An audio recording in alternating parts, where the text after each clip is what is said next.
देश में सड़क हादसों में मरने वालों की संख्या में कमी नहीं आ रही है। लोकसभा में केंद्रीय परिवहन मंत्री नितिन गडकरी ने कहा कि लोगों के कानून का पालन नहीं करने की वजह से सड़क हादसों में इजाफा हो रहा है।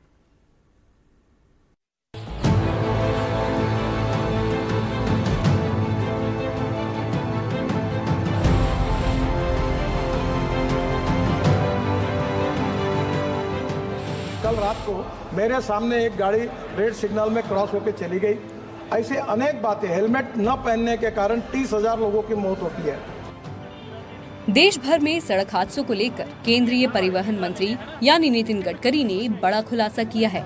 सड़क दुर्घटनाओं में मारे जाने वालों की संख्या पर गहरी चिंता जाहिर करते हुए नितिन गडकरी ने कहा कि लोगों के कानून का पालन नहीं करने की वजह से देश में दुर्घटनाओं में बढ़ोतरी हो रही है। So the biggest problem of the society is neither they have respect for the law and neither they have fear for the law. Sir, छोटी छोटी बातें होती है, रेड सिग्नल रुकते नहीं। कल रात को मेरे सामने एक गाड़ी रेड सिग्नल में क्रॉस होकर चली गई। ऐसे अनेक बातें, हेलमेट न पहनने के कारण 30,000 लोगों की मौत होती है। मैं आपको यही कहना चाहूँगा कि जो रूल्स ऑफ द रोड है, जिसका पालन करना चाहिए हमारे देश में, उसमें काफ़ी कमी होने के कारण यह होता है। केंद्रीय परिवहन मंत्री ने लोकसभा में बताया कि सड़क हादसों में मरने वालों में 60% युवा थे। यातायात नियमों का पालन न करना और लापरवाही इसकी मुख्य वजह है। गडकरी ने इस दौरान खुद के साथ हुए हादसे का भी जिक्र किया। मैं खुद भोगी हूँ, मेरा खुद एक्सीडेंट 4 जगह पैर टूटा है जब मैं लीडर ऑफ अपोजिशन महाराष्ट्र में था, और मैं लगातार इसमें संवेदनशील हूँ। पर मुझे ये स्वीकारने में संकोच नहीं हो रहा, दुख हो रहा है कि हमने कोशिश करने के बाद भी 1.5 लाख मौतें जो थी वो इस साल 1,68,000 हुई।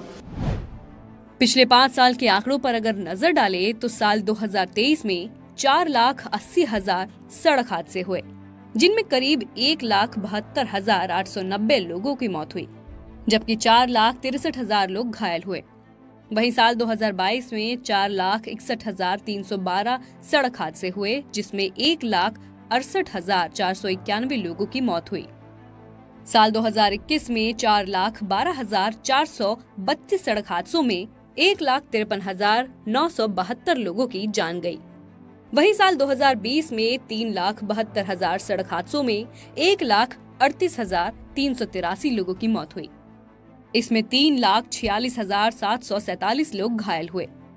वहीं साल 2019 में 4,56,959 एक्सीडेंट हुए, जिनमें 1,58,984 लोगों की जान गई, जबकि 4,49,360 लोग घायल हुए। देश में सड़क हादसों को कम करने के लिए केंद्रीय परिवहन मंत्री ने 4 जरूरी बातों पर जोर दिया। ये हैं सड़क इंजीनियरिंग, वाहन इंजीनियरिंग और कानूनों का पालन और जन जागरूकता। गडकरी ने कहा कि असली बदलाव के लिए जनता का सहयोग बेहद जरूरी है। Without cooperation from the public representative, media और सोसाइटी, ये बहुत बड़ा प्रॉब्लम है सर समाज का। आप भी इसके लिए एक अलग चर्चा रखिए और जरूर इसको सॉल्व करने के लिए हम कोशिश करेंगे। We are committed for that and whatever the good suggestion from your side, we are ready. Sir, हमने फाइन के रेट बढ़ा दिए। आपने जो कहा रोड सेफ्टी बिल में सब किया, फिर भी लोग रूल्स का पालन ही नहीं करेंगे, तो ये भी हमारी रिस्पॉन्सिबिलिटी उनको पढ़ाना। जानकारी के मुताबिक उत्तर प्रदेश, महाराष्ट्र और मध्य प्रदेश समेत 21 राज्यों और केंद्र शासित प्रदेशों में साल 2022 के मुकाबले साल 2023 में सड़क हादसों में मरने वालों की संख्या बढ़ी है। फिलहाल केंद्र सरकार ने दुर्घटनाग्रस्त इलाके, जिन्हें ब्लैक स्पॉट भी कहा जाता है, उन्हें ठीक करने के लिए 40,000 करोड़ रुपए दिए हैं। एनडीटीवी के लिए ब्यूरो रिपोर्ट। मध्य प्रदेश में भ्रष्टाचार को लेकर प्रदेश की मोहन सरकार सख्त हो गई है। सरकार ने सभी विभागों को शिकायत पेटी रखने के निर्देश दिए हैं। साथ ही मिली शिकायतों पर जल्द से जल्द एक्शन लेने को कहा है। हालांकि ये पहली बार नहीं है, शिवराज सरकार में भी ऐसा ही आदेश दिया गया था, लेकिन अधिकारियों ने उस पर अमल नहीं किया। ऐसे में क्या अब अधिकारी सरकार की बात को मानेंगे? क्या मध्य प्रदेश में करप्शन कम होगा? ये देखने वाली बात।